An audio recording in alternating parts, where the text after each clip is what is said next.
बहुत टाइम के बाद में फाइनली मैंने एक ऐसी सीरीज देखी, वो भी नेटफ्लिक्स पर, जिसे देखकर दिल गार्डन गार्डन हो। द रेजिडेंट सीजन 1 की स्टोरी फोकस करती है 132 रेजिडेंट पे और 157 सस्पेक्ट पर और एक डेड बॉडी पर, जो कि अगेन व्हाइट हाउस में मिलती है। अब सोचिए, अगर हमारे राष्ट्रपति भवन में ऐसा कुछ हो जाता तो चाय और समोसे के साथ में गपशप करने का एक नया मौका मिल जाता सबको। कहानी की शुरुआत होती है एक शानदार स्टेट डिनर से व्हाइट हाउस में, जहां के चीफ अशर, जिनका मेन काम होता है कि व्हाइट हाउस में मौजूद प्रेसिडेंट और उनके परिवार और व्हाइट हाउस में आने जाने और रहने वालों का ख्याल रखें। बस होता कुछ नहीं, इनकी रहस्यमय तरीके से मौत हो जाती है। अब व्हाइट हाउस में मौत हुई है तो मामला हाई प्रोफाइल तो हो गई। यहाँ एंट्री होती है हमारी जासूस कॉर्डेला कप की, played by the talented and impressive उजो अडुबा, जो अपनी दूरबीन से बर्ड्स को निहारने वाली मगर तेज दिमाग की डिटेक्टिव है। उनकी जांच पड़ताल देखकर ऐसा लगता है जैसे शर्लॉक होम्स और मिस मार्वल ने मिलकर एक नया अवतार ले लिया। अब कैसे कप इस गुत्थी को सुलझाती है, मर्डरर को पकड़ती है या नहीं, कुछ इसी स्टोरी को गजब की ट्विस्ट, गजब की डायरेक्शन, शानदार एडिटिंग और इंप्रेसिव कैरेक्टर डेवलपमेंट से एक्सप्लोर करती है सीरीज, जिसका नाम है द रेसिडेंस सीजन 1।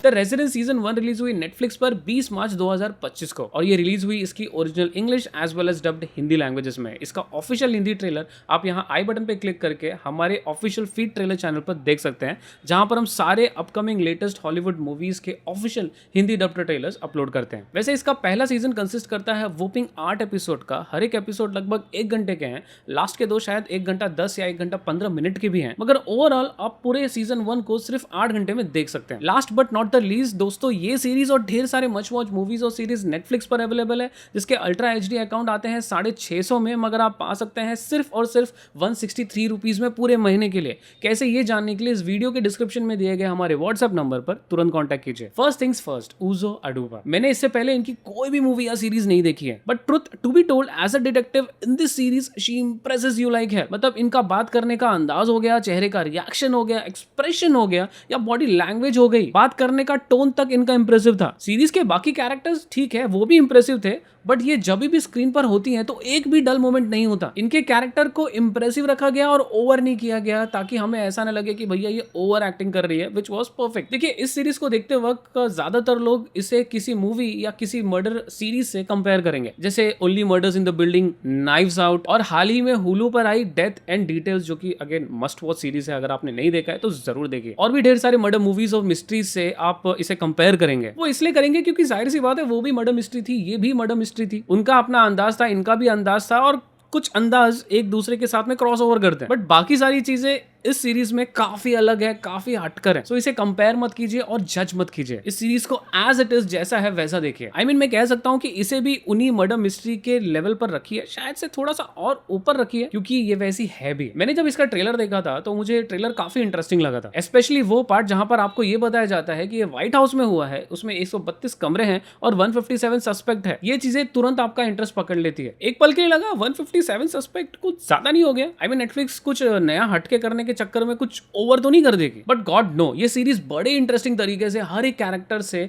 भले ही 132 नहीं मगर मैक्सिमम कैरेक्टर से न सिर्फ इंट्रोड्यूस कराती है, बल्कि हर एक कैरेक्टर को कुछ इस तरीके से एक्सप्लॉइट करती है कि हर एक कैरेक्टर आपके लिए इंपॉर्टेंट बन जाता है, और हर एक कैरेक्टर की कुछ ना कुछ खासियत होती है। जैसे एडविन पार्क, जो मूवी में एजेंट है, अडुबा के बस साथ में रहते हैं, कुछ करते नहीं, कभी कभार बोलते हैं, फनी लगते हैं, येट इंप्रेशन जोड़ते हैं। इसाया विटलॉक जूनियर, जिनका सबसे कम स्क्रीन टाइम है, येट वी अडोर हिम। या फिर जेसन ली, जो अपनी बड़बोलेपन से और फालतूगिरी से हमें हुक्ड रखते हैं। या फिर डैन पैरोल्ट, जिन्होंने एजेंट का काम किया है मूवी में, वो कंप्लीटली फनी रहते हैं। Again less screen time but impressive and funny, जिनको सिर्फ ह्यू जैकमैन और सिंगर की पड़ी रहती है। या फिर काम करने वाली जूलियट रेस्टोरेपो, जिनसे हम अटैच होते हैं और कंफ्यूज भी कि कहीं यही तो मर्डरर नहीं है। एलिसा कूप एज सेनेटर, जो कि अपनी बात करने के स्टाइल से हमें स्टार्टिंग में इतना हंसाती है कि पूछो मत। I mean, I can go on and I can keep telling you about these characters and about more characters. क्यों? क्योंकि क्रिएटर ने कुछ इस तरीके से हमें इन कैरेक्टर्स के साथ में हुक रखा है। बट अगेन नहीं कर सकता क्योंकि रिव्यू बहुत लंबा हो जाएगा। नॉर्मली हम ऐसे मर्डर मिस्ट्री में देखते हैं कि हमारा पूरा ध्यान सिर्फ दो जगह होता है। पहला तो डिटेक्टिव पर और उसके स्टाइल पर कि कैसे वो मर्डरर को पकड़ेगा, और दूसरा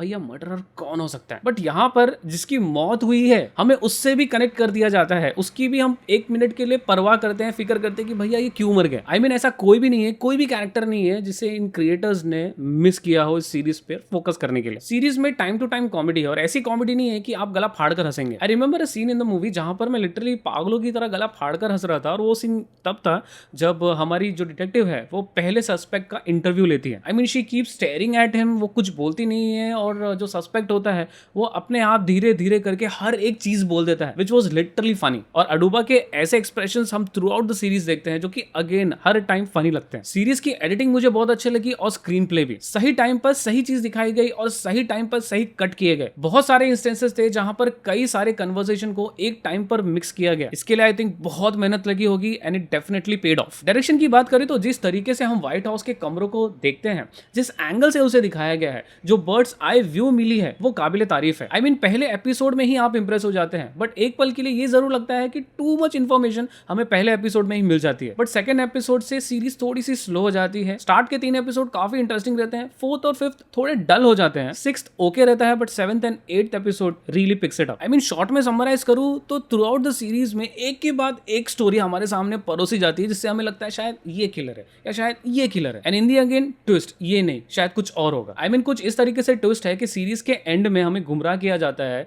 और ऑलमोस्ट 99% हम श्योर हो जाते हैं कि भैया शायद से ये किलर है, एंड बूम, नो ये भी किलर नहीं है, कोई और किलर है। और इस तरीके से ऐसे टाइम पे किलर को एक्सपोज किया जाता है कि जब एक्सपोज होता है सीरीज खत्म हो जाती है, क्योंकि क्रिएटर्स को पता है जैसे ही हम किलर को बता देंगे, जैसे ही किलर का एक्सपोज होगा, ये सीरीज इंटरेस्टिंग नहीं रहेगी, और इसीलिए एकदम कट टू कट एंड में वो एक्सपोज होता है। I mean that is how you make a series, that is how you make a series जहां पर हम टोटली इस सीरीज से हुक्ड रहे। आई एम सो ग्लैड इतने टाइम के बाद में इतनी बेहतरीन मर्डर मिस्ट्री सीरीज मैंने देखी, वो भी नेटफ्लिक्स पर, और मेरी तरफ से डेफिनेटली मस्ट वॉच है, इसे जरूर देखें, मिस न करें। और इसीलिए इन सारी चीजों को ध्यान में रखते हुए मैं इस बेहतरीन सीरीज को रेट करूंगा 8.5 आउट ऑफ 10। अंत तक वीडियो देखने के लिए धन्यवाद। Stay safe.